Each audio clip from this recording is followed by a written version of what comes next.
Vamos a mais uma dica sobre família substituta para sua aprovação na primeira fase do exame de ordem na matéria Estatuto da Criança e do Adolescente. A dica de hoje, turma, é com relação a uma espécie de família substituta. Lembra a família substituta? Quais são as espécies? GTA, guarda, tutela e adoção. Vamos falar um pouquinho da guarda, algumas dicas com relação à guarda.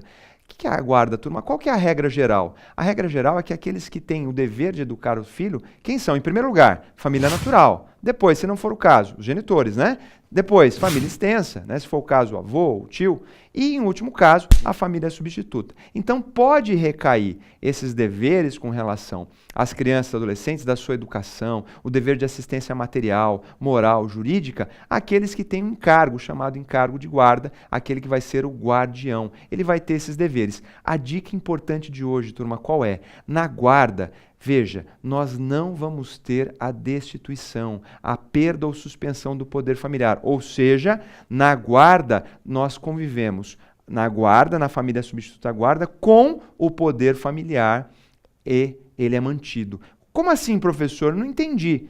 Veja, quando alguém recebe o encargo de guarda, vai ser o guardião de determinada criança ou adolescente, isso não significa que os pais perderam o poder familiar. Ou seja, os pais vão ter direito de visita? Sim.